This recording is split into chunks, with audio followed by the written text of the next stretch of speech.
Assalamualaikum warahmatullahi wabarakatuh. Halo anak-anak, apa kabar hari ini? Semoga kalian dalam kondisi sehat walafiat. Amin ya robbal alamin.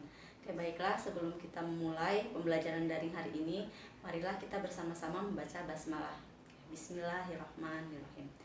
Oke, perkenalkan, nama ibu yaitu Siti Masyaroh sebagai guru mata pelajaran biologi kelas 11 MIPA. Oke, di sini pembahasan daring atau pembelajaran daring di sini meliputi yang pertama yang akan Ibu jelaskan yaitu subbab materi biologi selama 1 semester. Kemudian yang kedua yaitu pembahasan sedikitnya tentang subbab yang pertama. Oke, begitu ya. Oke, cukup. Kita lanjut. Untuk subbab semester 1 mata pelajaran biologi itu terdiri dari 6 subbab. Mungkin bisa lihat di sini anak-anak. Yang pertama adalah materi tentang sel, kemudian yang kedua yaitu tentang jaringan tumbuhan, kemudian ada lagi yaitu jaringan hewan, yang ketiga dan yang keempat yaitu tentang sistem gerak, kemudian yang kelima yaitu tentang sistem sirkulasi atau istilah lainnya adalah sistem peredaran darah, dan yang terakhir itu adalah sistem pencernaan. Mungkin itu kalian boleh mencatatnya karena memang itu sangat penting agar kalian bisa menggambarkan apa sih materi yang akan kalian pelajari selama 1 semester. Oke, bisa dilanjut anak-anak. Oke, cukup ya. Oke, baiklah. Untuk subbab yang pertama yaitu tentang sel. Nah, sel di sini kalian sebelum membahas kita harus mengetahui dulu tujuan kalian mempelajari sel itu untuk apa sih. Nah, tujuan pembelajaran hari ini yaitu kita bisa lihat di sini bahwa mengetahui atau mengidentifikasikan konsep sel yang merupakan komponen kimia, komponen atau unit terkecil atau struktural pada makhluk hidup, serta kalian juga akan mengetahui komponen kimiawi sel yang ada di dalam sel kita. Seperti itu kita bisa lihat di sini. Sepertinya penting juga untuk dicatat untuk mengetahui kalian hari ini tuh tujuan pembelajarannya apa. Oke, cukup ya.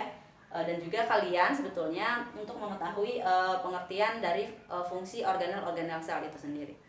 Oke, cukup. Itu adalah tujuan pembelajaran hari ini. Oke, baiklah. Tujuan pembelajaran sudah kalian ketahui. Kita mulai ke pengertian sel. Apa sih sel itu? Mungkin kalian sudah pernah mendengar itu ya. Sel itu sebelum kita bahas lebih lanjut atau pengertian dari sel, kalian mungkin pernah mendengar struktur organisasi makhluk hidup. Nah, struktur organisasi makhluk hidup itu kan dimulai dari pertama molekul seperti ini. Ada sel. Sel itu kumpulan sel membentuk jaringan. Jaringan akan membentuk organ. Kemudian setelah itu organ itu melakukan sistem disebut sistem organ, dan sistem organ di sini akan membentuk secara keseluruhan yang disebut dengan organisme. Oke, itu ya gambaran umum dulu tentang sel. Sel itu istilahnya unit terkecil dari makhluk hidup. Itu adalah sel. Nah, berarti kita simpulkan bahwa sel menurut para ilmuwan salah satunya adalah Swan atau Sladen di sini adalah sel merupakan unit fungsional atau struktural penyusun tubuh makhluk hidup, atau sel adalah unit terkecil penyusun tubuh makhluk hidup. Berarti kalau yang namanya terkecil dia sangat kecil sekali.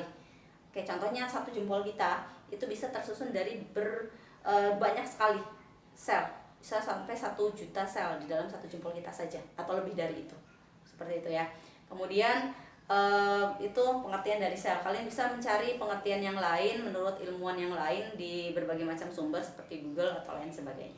Oke, kita lanjut, yaitu di dalam sel itu ada apa aja sih? Nah, di dalam sel itu terdapat komponen-komponen kimiawi sel. Nah, kita lihat di sini komponen-komponen kimiawi sel di sini itu adalah istilahnya disebut dengan istilah protoplasma. Jadi protoplasma itu adalah komponen-komponen kimiawi sel. Apa aja sih di dalam komponen-komponen istilahnya kimiawi sel itu? Ya, lihat di sini ada apa aja di sini? Ada istilahnya struktur mikro, struktur makro, kemudian ada istilahnya yang senyawa organik maupun senyawa anorganik seperti karbohidrat, protein, lemak, dan lain sebagainya. Itu sekilas tentang komponen kimiawi sel. Semoga kalian paham ya anak-anak sampai di sini tentang komponen kimiawi sel. Itu adalah komponen kimiawi sel. Baiklah, sebelum kita lanjut, kita cek dulu di sini bentuk dari sel manusia atau sel hewan maupun sel tumbuhan. Kita lihat di sini. Ibu gambarkan ada 2, yaitu sel hewan dan sel tumbuhan. Sel hewan itu sama aja dengan sel manusia. Nah, kalau yang sel hewan bentuknya beda ya anak-anak dengan sel tumbuhan. Kalau sel hewan bentuknya bulat, sedangkan kalau sel tumbuhan itu bentuknya kotak atau seperti balok. Nah, ibaratkan bahwa sel hewan di sini seperti bola pejal atau bola karet, bentuknya bulat dan elastis. Nah, sedangkan kalau sel tumbuhan itu ibaratkan seperti balok. Nah, seperti itu. Nah, itu perbedaan sementara untuk sel hewan dan sel tumbuhan. Oke. Kemudian selanjutnya yaitu kalian akan membahas, kita akan bersama-sama membahas tentang organel-organel sel. Apa aja sih organel-organel di dalam sel? Mari kita simak penayangan berikut ini. Selamat menyaksikan anak-anak.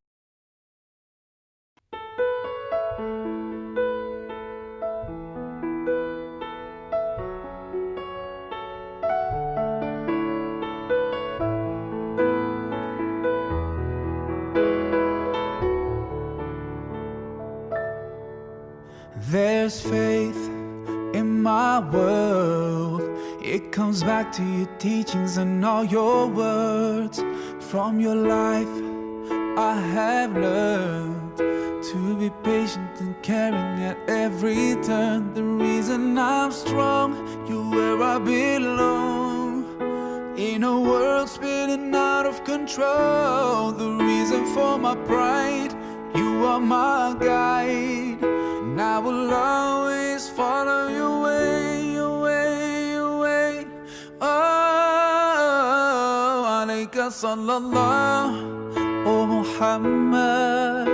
Peace and blessings on you every day. Alayka sallallahu, oh Muhammad. You inspire me in every way. I promise that wherever I go, whenever I pray, I'll be sending you praise with the words that I say. Rasulullah, oh Muhammad, peace and blessings on you every day. There's light in my heart. Oke, bagaimana anak-anak? Sudah paham tentang organel-organel sel serta fungsi-fungsi dari organel tersebut? Oke, ada yang berfungsi untuk sintesis protein seperti ribosom, ada yang untuk respirasi sel seperti mitokondria, dan lain sebagainya. Semoga kalian paham, tolong dicatat, karena memang itu salah satu tugas untuk kalian. Nah, untuk itu pertemuan berikutnya kita akan bahas materi yang lain. Mungkin sekian dari Ibu, mohon maaf jika ada salah kata. Billahi taufiq wal hidayah. Assalamualaikum. Oh Muhammad, peace and blessings on you every day.